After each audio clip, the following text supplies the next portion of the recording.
Selamat malam Bapak Ibu, saudara yang kasih Tuhan, baik saudara-saudara yang ada di gereja maupun Bapak Ibu yang ada di rumah yang mengikuti secara virtual ibadah malam kesengsaraan Kristus. Mari Bapak Ibu, saudara yang kasih Tuhan, kita tundukkan kepala untuk kita menyiapkan hati di dalam kita merenungkan kebenaran firman Tuhan. Mari kita berdoa. Bapa di dalam surga, kami bersyukur Tuhan, Engkau adalah Allah yang maha baik.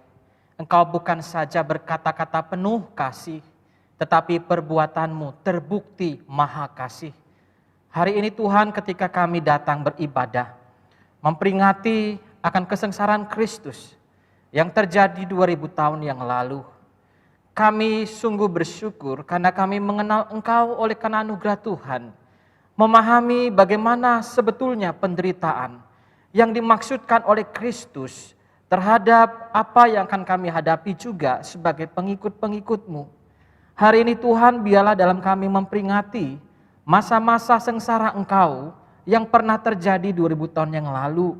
Kiranya malam hari ini kami pun dikuatkan, kami pun dihiburkan oleh firman-Mu, kami pun semakin diyakinkan sekali bahwa sungguh kami mempercayai Kristus Tuhan kami, Allah yang memang sungguh-sungguh telah berbuat yang maha akbar, yang maha besar itu hanya demi mengasihi kami. Malam ini Tuhan, biar Engkau berkati firman-Mu yang akan kami baca. Engkau pakai hamba-Mu yang lemah, yang tak berdaya ini, hanya oleh karena kuasa Roh Kudus saja, sehingga hamba-Mu mampu berdiri dan berbicara apa yang menjadi maksud dan tujuan Allah dalam firman-Mu yang kami baca ini, untuk kami mengerti dengan baik. Dan bukan hanya kami mengerti, tapi kami melakukannya dalam kehidupan kami. Di dalam nama Kristus Yesus kami berdoa. Amin. Mari Bapak Ibu, saudara yang kasih Tuhan, saya mengajak kembali kita memperhatikan bagian firman Tuhan yang tadi sudah dibacakan dari 1 Petrus pasalnya yang kedua, ayat 18 sampai ayat yang ke-25. Saya akan membaca kepada kita semua bagian firman Tuhan ini. 1 Petrus pasal yang kedua, ayat 18 sampai 25, Bapak Ibu bisa mengikutinya sesuai dengan Alkitab yang Bapak Ibu pegang. Demikian firman Tuhan, hai kamu hamba-hamba, tunduklah dengan penuh ketakutan kepada Tuhanmu, bukan saja kepada yang baik dan peramah, tetapi juga kepada yang bengis, sebab adalah kasih karunia. Sebab untuk itulah kamu dipanggil, karena Kristus pun telah menderita untuk kamu dan telah meninggalkan teladan bagimu, supaya kamu mengikuti jejaknya. Ia tidak berbuat dosa dan tipu tidak ada di mulutnya. Ketika ia dicaci maki, ia tidak membalas dengan mencaci maki. Ketika ia menderita, ia tidak mengancam, tetapi ia menyerahkannya kepada Dia yang menghakimi dengan adil. Ia sendiri memikul dosa kita dan di dalam tubuhnya di kayu salib, supaya kita yang telah mati terhadap dosa hidup untuk kebenaran. Oleh bilur-bilurnya kamu telah sembuh. Sebab dahulu kamu sesat seperti domba, tetapi sekarang kamu telah kembali kepada gembala dan pemelihara jiwamu. Bapak Ibu, saudara yang kasih Tuhan, tema kita hari ini berbicara tentang mengapa Yesus menderita didera. Saudara, kalau berbicara tentang penderitaan, penderitaan adalah sesuatu yang wajar di tengah dunia yang telah jatuh di dalam dosa, saudara. Kita bisa menemukan penderitaan dengan mudah, tapi juga bisa dengan mudah juga kita bisa mengalami penderitaan itu. Penderitaan bisa berbentuk sakit, penyakit. Apakah sakit itu ringan atau sakit itu berat?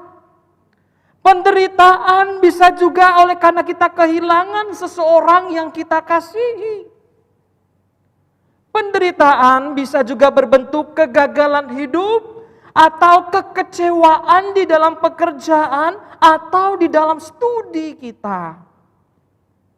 Penderitaan juga bisa dalam bentuk gosip yang beredar di tempat kita bekerja, yang merusak reputasi kita dan membawa kesedihan dan kecemasan.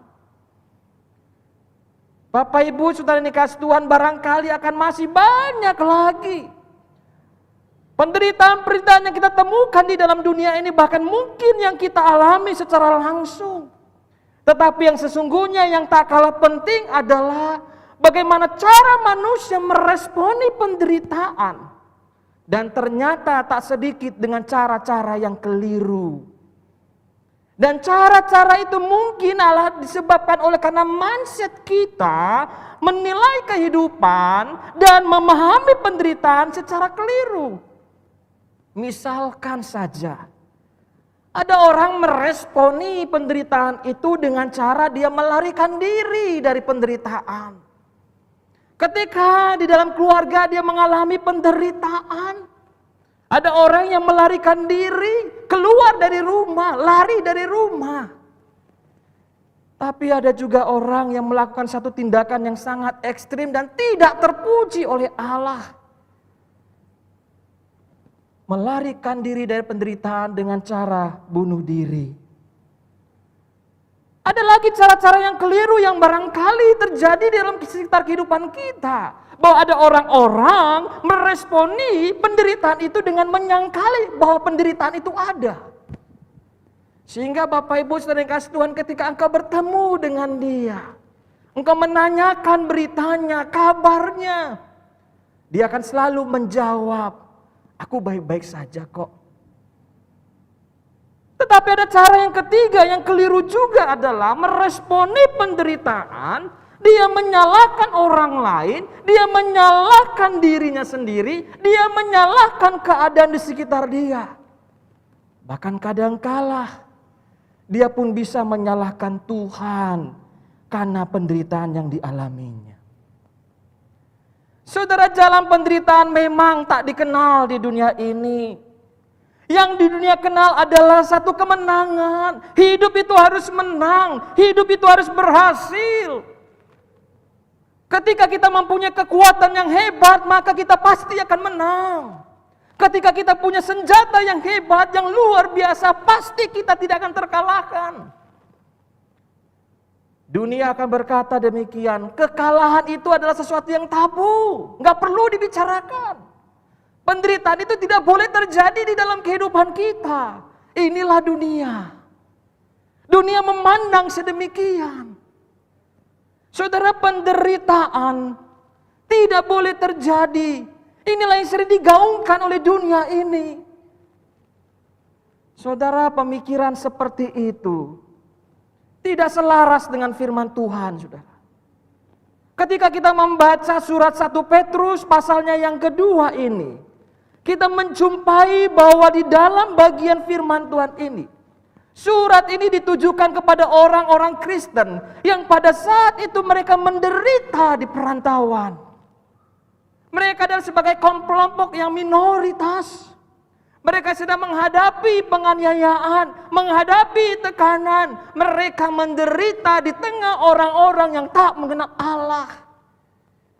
Dan Petrus menuliskan surat ini sebenarnya mau menyatakan kepada kita bahwa Petrus mau mengajak kita supaya kita tidak menyangkali yang namanya realita. Bahwa orang Kristen pun tidak lepas dari penderitaan. Semestinya kita pun demikian, Bapak Ibu Saudara yang kasih Tuhan. Pemikiran penderitaan tidak boleh terjadi, tidak selaras dengan pengajaran Kristus Yesus. Dan tidak selaras juga dengan peristiwa penyaliban Kristus. Karena apa? Karena penyaliban adalah peristiwa yang memberitahukan kita bahwa Yesus itu menderita. Penyaliban memberitahukan kita Yesus menderita. Pertanyaannya, mengapa Yesus menderita? Mengapa Yesus menderita? Apa kaitannya penderitaan kita dengan penderitaan Kristus? Adakah? Sehingga kita merasa perlu untuk memahami Yesus yang menderita itu. Saudara, hari ini saya mau ngajak kita merenungkan dua hal penting tentang Yesus yang menderita. Yang pertama adalah Yesus menderita untuk menjalankan kehendak Bapa. Bapak, Ibu, Saudara yang dikasihi Tuhan, sejak Adam dan Hawa jatuh ke dalam dosa, maka semua manusia di dunia ini sudah tercemar oleh dosa. Hubungan antar manusia dengan Allah terputus. Manusia diikat kuasa dosa. Dan manusia harus siap-siap menghadapi yang namanya penghukuman karena dosa itu. Akan tetapi Allah merancang suatu karya yang besar, yakni jalan keselamatan bagi umat manusia. Dan rancangan yang besar itu adalah bahwa Allah mengirim anaknya sebagai manusia seutuhnya. Dan juga Tuhan seutuhnya. Itulah dia Yesus Kristus sebagai penyelamat manusia. Dan Yesus yang dikirim itu harus mati di atas kayu salib untuk menggantikan kita. Sehingga kita ini yang seharusnya menjalankan hukuman itu saat ini tidak lagi. Bapak, Ibu, Saudara yang kasih Tuhan, peristiwa penderitaan Tuhan Yesus ini dari sudut pandangan manusia adalah satu kekejaman. Tetapi dari sudut pandang Allah, Yesus menyerahkan nyawanya untuk manusia. Yesus membebaskan manusia. Dan itu semua adalah untuk menjalankan kehendak Bapa. Sehingga Yesus menderita. Saudara yang dikasihi Tuhan, sesungguhnya demikian juga peristiwa yang kita alami, saudara. Bahkan setiap peristiwa-peristiwa yang barangkali buruk yang kita alami, bahwa semua peristiwa-peristiwa itu bukan terjadi secara kebetulan. Tetapi oleh karena Allah yang mengontrol, Allah yang berdaulat itu, bahkan terutama di saat engkau dan saya mengalami penderitaan oleh karena kebenaran. Firman Tuhan yang kita baca tadi berkata demikian. Ketika engkau menderita oleh karena kebenaran, ingatlah itu adalah kasih karunia Allah. Kasih karunia Allah jika seorang karena sadar akan kehendak Allah menanggung penderitaan yang tidaknya harus kita tanggung. Dan Tuhan berkata, ketika kita mengalami itu, untuk itulah engkau dipanggil. Siapakah yang memanggil kita untuk menderita? Siapakah yang memanggil kita untuk sama dengan dia menderita? Yang memanggil kita adalah Allah. Allah yang kudus. Adalah Allah yang sama memanggil kita untuk menanggung penderitaan atas kehendak Allah. Siapakah yang memanggil kita? Adalah Allah yang sama. Yang dimana dia mengajak kita masuk ke dalam terangnya yang ajaib. Allah yang sama itu juga yang memanggil kita untuk menanggung penderitaan karena kebenaran. Saudara, ini berarti apa, saudara? Bahwa sebenarnya di sini bagian firman Tuhan, dia mau menghiburkan kita ketika kita menderita, bukan dengan menyangkal penderitaan itu.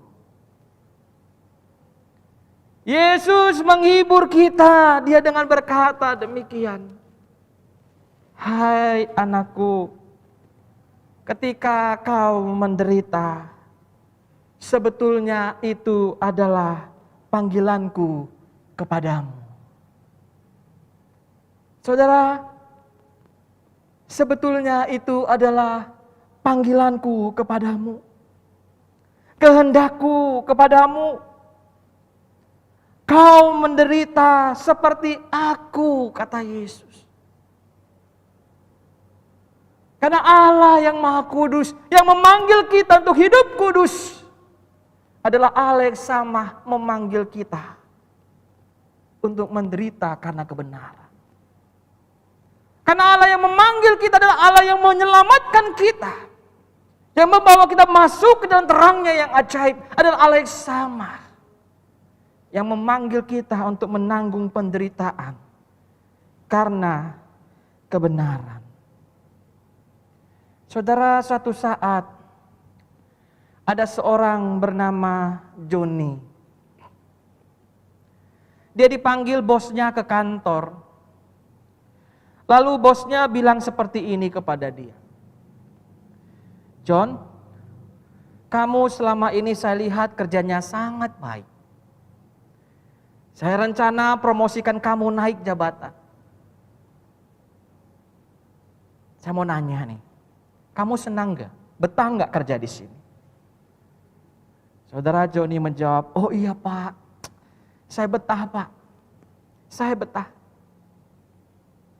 Lalu bosnya bilang begini, oke, saya ada sesuatu nih untuk mau saya mintakan kepada kamu.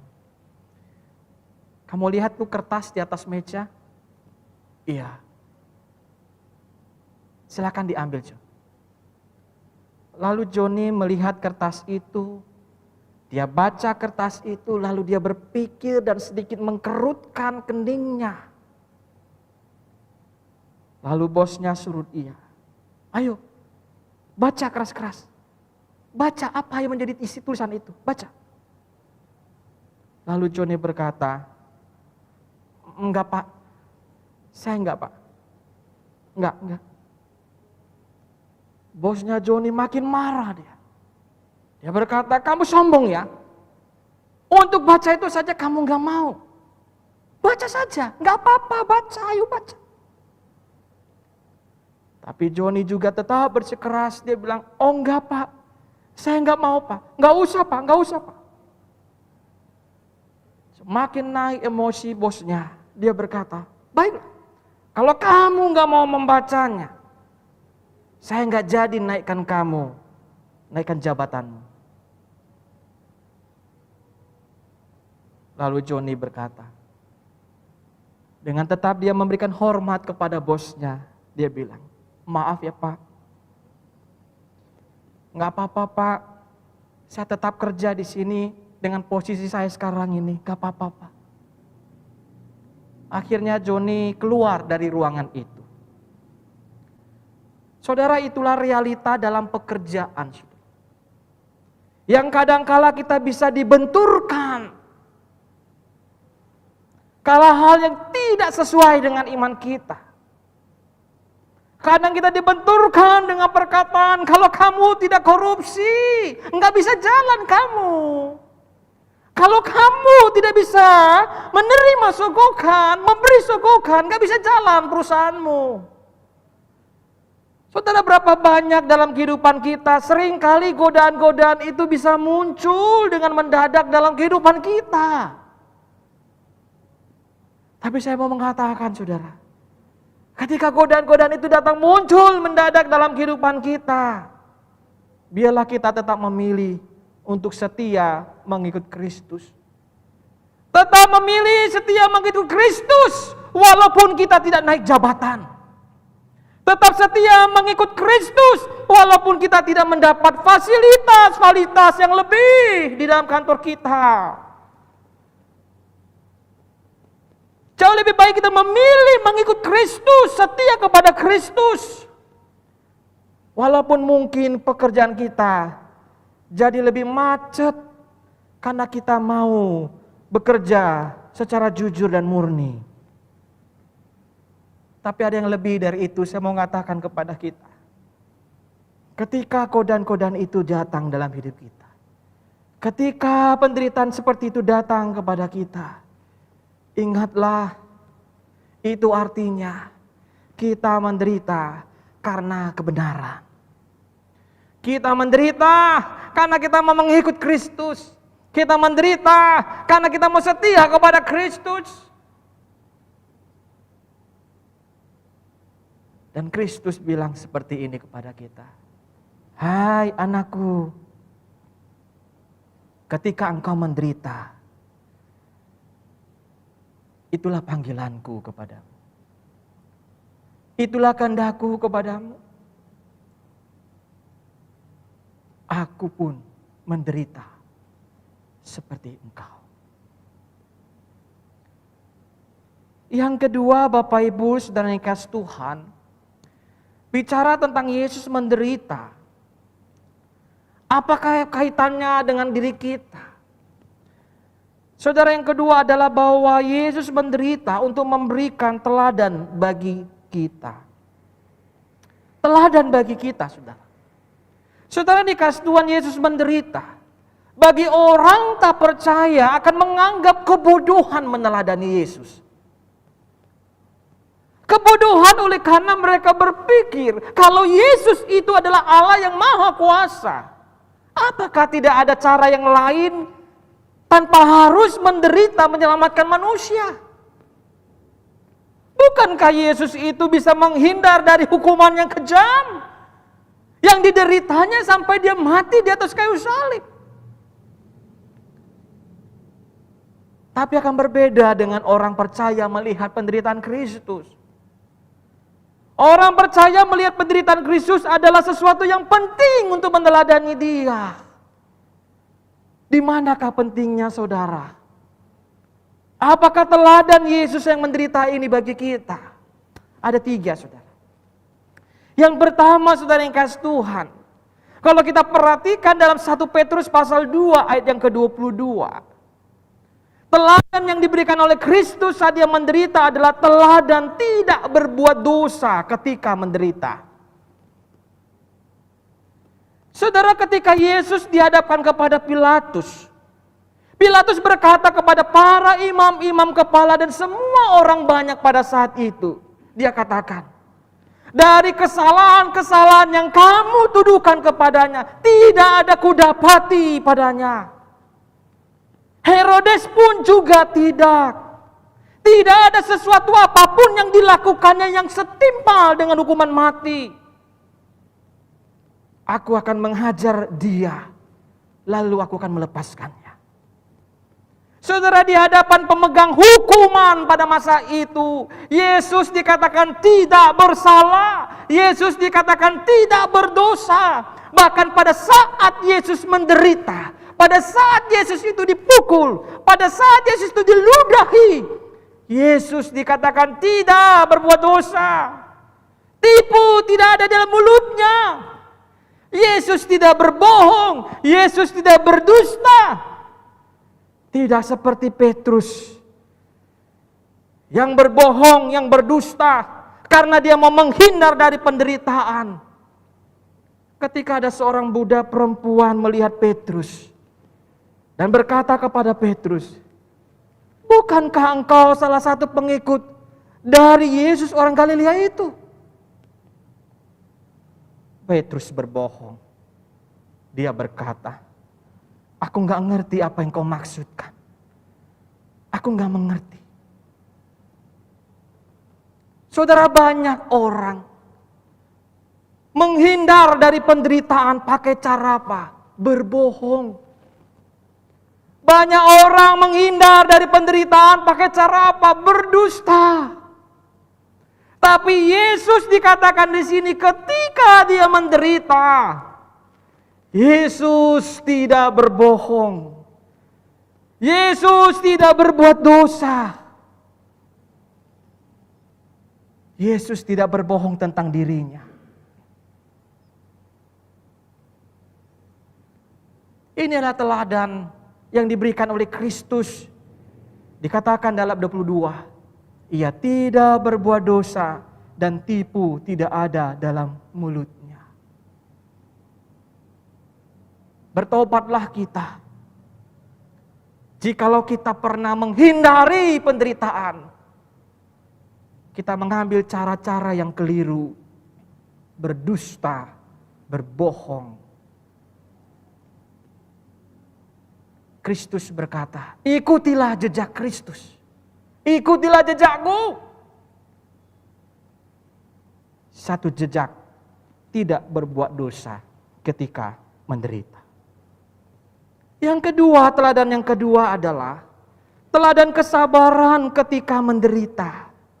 Di dalam ayat yang ke-23 dikatakan ketika Yesus dicaci maki, Yesus tidak membalas dengan mencaci maki. Ketika Yesus menderita, Yesus tidak mengancam, tetapi Yesus menyerahkannya kepada Dia yang menghakimi dengan adil.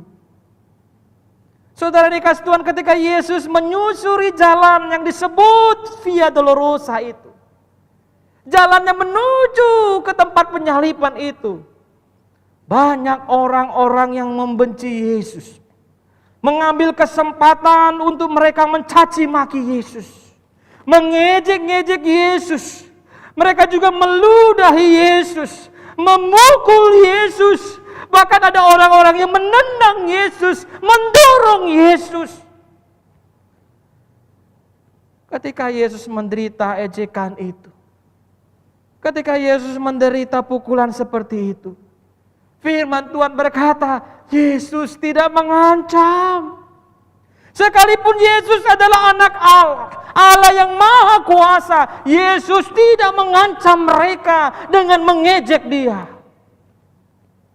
Justru saudara yang kasih Tuhan, Yesus di atas kayu salib berdoa kepada mereka-mereka yang mengejek Dia.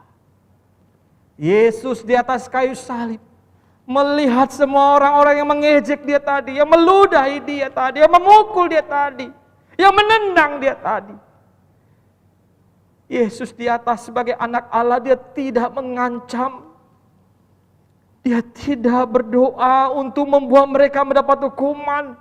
Justru Yesus berdoa, ya Bapa, ampunilah mereka, karena mereka tidak tahu apa yang mereka perbuat.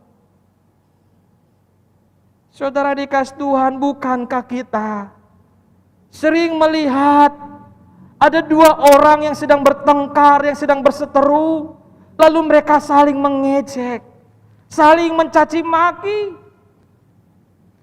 Di dalam bagian ini Yesus memberikan teladan pengajaran kepada kita yang menyatakan diri sebagai pengikut Kristus, yang diselamatkan, yang diampuni oleh darah Kristus. Ketika dia diejek, apakah yang dilakukan Yesus? Saudara, firman Tuhan berkata, di dalam bagian ini, Yesus tidak mengancam, tetapi dikatakan di sini, Ia menyerahkan kepada Allah sebagai hakim yang adil. Inilah satu teladan sebenarnya, saudara. Barangkali kita berkata tidak mudah, bagaimana mungkin saya bisa sabar dengan ejekan-ejekan orang. Rasanya mulut ini ingin mengeluarkan sebuah kata-kata sumpah serapah kepada orang seperti itu. Bukankah saya berhak untuk membalaskan ini kepada mereka? Saudara, dalam bagian dikatakan, Yesus menyerahkan kepada Allah Bapa. Dia adalah hakim yang adil. Itu artinya Yesus juga mau mengajar kita satu teladan kesabaran ketika kita menderita. Kita berserahkan sama Tuhan, biar Tuhan yang menjadi hakim yang adil itu yang menyelesaikan persoalan kita. Teladan yang ketiga, saudara yang kasih Tuhan, yang diajarkan oleh Kristus kepada kita, yaitu teladan kebaikan ketika menderita. Saudara, teladan kebaikan ketika menderita. Sekalipun Yesus menderita sampai ke atas kayu salib, karena Yesus memikul dosa seluruh manusia. Firman Tuhan mengatakan bahwa itu terjadi supaya manusia yang telah mati terhadap dosa itu memperoleh hidup. Inilah yang ada di dalam ayat yang ke-24. Kristus memikul dosa kita, Dia menderita adalah untuk kebaikan kita, supaya kita yang berdosa ini, yang mati terhadap dosa, memperoleh hidup. Setelah kita hidup dikatakan, hiduplah oleh kebenaran.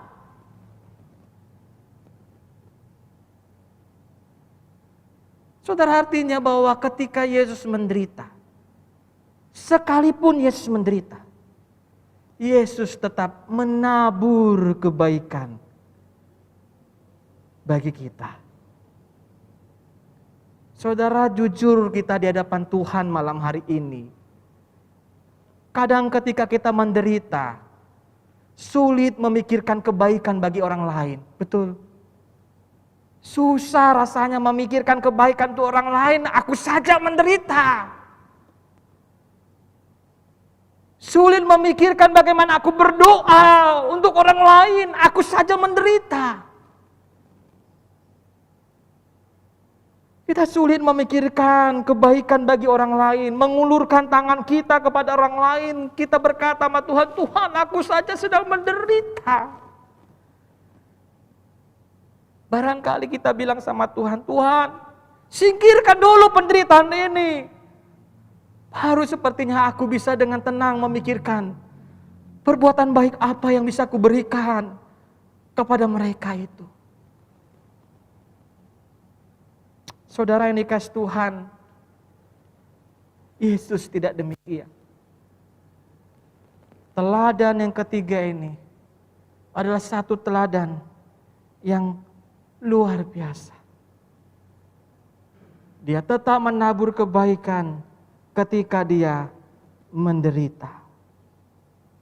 Saudara, Yesus di saat dia menderita, dia memberikan teladan yang belum pernah ada di sepanjang sejarah manusia. Teladan tidak berbuat dosa ketika menderita. Teladan kesabaran ketika menderita. Teladan kebaikan ketika menderita. Dan teladan-teladan ini firman Tuhan berkata di dalam ayat yang ke-21b, supaya kamu mengikuti jejaknya. Saudara, saya bacakan baik kita. Ayat 21, sebab untuk itulah kamu dipanggil, karena Kristus pun telah menderita untuk kamu dan telah meninggalkan teladan bagi kamu. Supaya apa?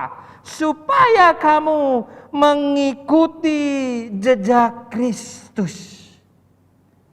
Teladan tidak berbuat dosa ketika menderita. Teladan kesabaran ketika menderita. Teladan kebaikan ketika menderita. Kristus berkata, ikutilah jejakku. Saudara dikasih Tuhan, ketika anak kami mulai masuk sekolah, kami mengajari anak kami menggambar dan menulis, saudara. Tentunya tidak mudah mengajar anak-anak pertama kali ketika mereka berkenalan dengan gambar, dengan tulisan. Maka kami menyediakan beberapa lembar alat tulisan dan juga gambar, saudara. Dan tentunya tulisan-tulisan termasuk yaitu angka dan juga gambar adalah yang sudah ada polanya, saudara. Dan pola ini adalah satu pola di mana sudah ada titik-titiknya, saudara. Saudara ya, pasti mengenal ya. Saya berikan satu gambar kepada kita di sini. Bagaimana menulis angka, tetapi sebenarnya sampai angka itu terbentuk dengan jelas, di situ ditinggalkan jejak-jejak kecil, titik-titik. Dan anak kami mintakan, ayo kamu sambung dari titik ini ke titik ini, terus. Demikian sampai terbentuk pola yang sebenarnya. Ketika dia bisa menyelesaikan sebuah angka, dia berkata, Ma, Pa, bagus kan? Ketika dia sudah menyelesaikan gambar, dia pun sama sukacitanya. Apa? Bagus kan? Saudara dikasih Tuhan, demikian juga sebenarnya Tuhan menginginkan kita mengikuti jejak Tuhan. Jejak Yesus yang menderita untuk menjalankan kehendak Bapa. Jejak Yesus yang menderita untuk memberikan teladan kepada kita. Dikatakan ikutilah titik-titik jejak Tuhan itu. Yang barangkali dari satu titik kita menghadapi penderitaan yang lain, menghadapi ini. Mungkin saja kita berkata dalam diri kita sendiri, Tuhan, kau membentuk aku seperti apa sih? Sebenarnya kau mengajarin saya itu tentang apa sih? Barangkali kita berkata kepada Tuhan, Tuhan apa sebenarnya yang kau inginkan dari aku? Saudara, sama seperti anak saya, saudara. Ketika titik-titik itu belum selesai disambungkannya, maka nggak jelas dia sebenarnya menuliskan angka berapa. Nggak jelas gambarnya apa, saudara. Nggak jelas. Tapi begitu selesai semuanya, baru dia mengerti, oh ternyata saya sedang menulis angka 2 ya. Oh ternyata saya sedang menggambar seekor binatang ya. Demikianlah sebenarnya kehidupan kita. Ketika kita mengikuti titik-titik jejak-jejak Tuhan. Yang dimana dikatakan Tuhan bahwa penderitaan itu adalah panggilanku kepadamu. Aku memanggil engkau. Biarlah kiranya kita mengakhiri perjalanan jejak-jejak Tuhan itu. Sampai akhirnya kita berjumpa dengan gambar Yesus yang menderita. Tapi dia sudah memperoleh kemuliaan. Gambar Yesus penuh sinar kemuliaan. Gambar Yesus Allah yang Maha Kudus itu. Kelak nanti kita bersama dengan Yesus di surga sana. Inilah sebenarnya satu penghiburan bagi engkau dan saya, Bapak Ibu saudara kasih Tuhan yang ada di rumah. Biarlah ketika kita merenungkan Yesus yang menderita ini, biarlah kita mengingat hal yang penting ini. Bahwa Yesus menderita untuk menjalankan kehendak Bapa. Kehendak Bapa bahwa dia harus mati di atas kayu salib. Dia menyerahkan nyawanya bagi kita supaya kita selamat. Dan kehendak Bapa bagi kita adalah apa? Menjalankan panggilan penderitaan bersama dengan Kristus. Dan yang kedua adalah mari kita mengingat Yesus yang menderita. Dia adalah Yesus yang sudah memberikan teladan bagi kita. Mari kita ikuti jejak tadi. 3 teladan tadi. Tidak berbuat dosa ketika menderita. Tidak berbuat dosa ketika menderita. Ini kita ingat yang pertama. Sedangkan yang kedua adalah di mana Kristus mau mengajarkan kepada kita supaya apa? Kita sabar sekalipun menderita. Dan yang ketiga, tetap menabur kebaikan ketika menderita.